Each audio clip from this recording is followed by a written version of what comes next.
Boris Johnson and Rishi Sunak will be fined for breaking lockdown rules for attending parties. It has been announced this afternoon. Johnson will go down in history, after all, as the first sitting Prime Minister to have broken the law.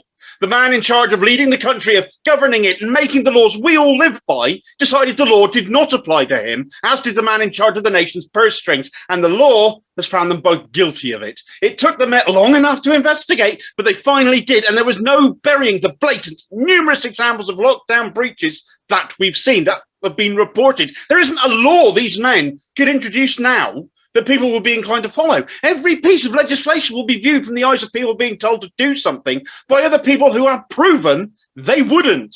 Johnson said on the record that he knew nothing of any parties, that he didn't know when there were parties, and that he had every right to attend parties eventually. He has misled Parliament, and that is now proven. Sunak also stood up in Parliament and denied any knowledge of parties. So resignations are required from both. It is the convention. But the dishonourable gentleman, no doubt, won't go that easily. It's also been reported that Johnson, although informed of these events, doesn't even know which event he's been fined for. So exactly how many parties did you attend whilst saying you didn't?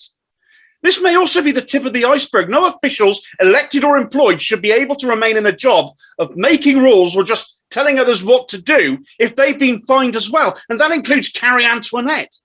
Both Johnson and Sunak will be getting fixed penalty notices for their crime, but the price they pay needs to be far higher. We cannot have people making laws who do not follow those laws themselves. The standards they are required to abide by should rightly be the highest of standards in our society. But them to be allowed to continue in their positions would be incredulous and would show those prepared to stand up for them to be more corrupt than any politicians we've ever seen before.